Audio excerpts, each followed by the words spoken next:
If you get the environment right, every one of us has the capacity to do remarkable things.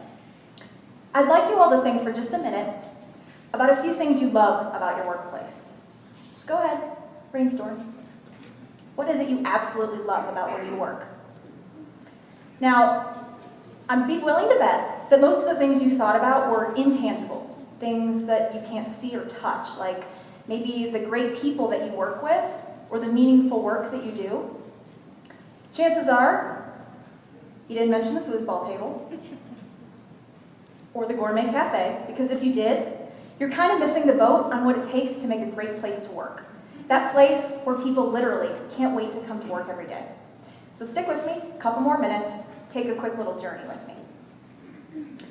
Simon Sinek, you probably know his popular TED Talk on the power of why, says that culture alone is not enough. It takes a supportive environment to create that great place to work. And a critical component of creating this environment is what I like to call the vitamin D, this infusion of design elements that help support and grow an already strong culture. And as an interior designer, creating spaces like this are what I'm most passionate about. So what you need to do is consider the employee experience, because in the future, that's what's going to matter. In order to keep your people productive, engaged, and frankly, just to keep them. So here's what the research tells us. There are 5 intangibles that unite all great places to work: credibility, respect, fairness, pride, and camaraderie. And unfortunately, we don't have a lot of time to go through all of these, but to illustrate my point, I'd like to walk you through one of these to see how you can take an intangible and make it tangible: camaraderie. Now, camaraderie means belonging. And belonging, as you can see here, is embedded in the heart of Maslow's hierarchy of needs. This means engaging with one another and developing friendships and developing trust. And trust matters. It means increased communication, increased innovation, increased creativity. And people need to have these friendships at the office. They need to feel like they belong and that they can trust one another. Did you know that people with a best friend at work are 7 times more likely to fully engage in their work? 7 times. So why not create spaces that make this possible? Create spaces for people to meet, greet, and collaborate.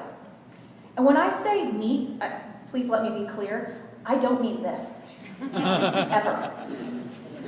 I'm thinking more like this, and maybe even like this.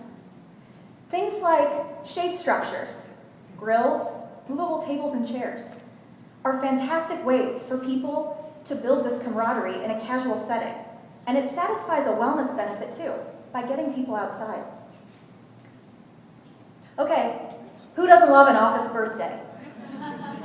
Okay, it's a trick question. But birthdays, baby showers, and the beloved potluck, these are fantastic ways for people to build this camaraderie. So make spaces for people to greet, like this one. There's microwaves, refrigerators, lots of tables and chairs, and plenty of counter space for all those crock pots. And lastly, collaboration. Innovation is the key to our success in the future. And the most innovative thoughts come when very diverse individuals come together. So consider creating spaces like this and what we like to call serendipitous collision zones. Places where people who ordinarily wouldn't connect, quite literally, bump into each other.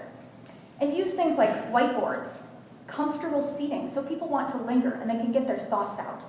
Because spaces like these are where camaraderie is forged and innovation ignites. So, do you want to be that workplace where people are quite literally lining up to come to work for you? Where they can't wait to come to work every day? Because if you said yes, and I really hope you did, consider as your strategy incorporating these 5 intangibles. And instead of focusing so much on the foosball table, maybe think about what the foosball table represents. And so before you go, I'd really like to challenge you to go to your workplaces and find ways to make the intangible tangible. How can you transform the future of your workplace? Thank you.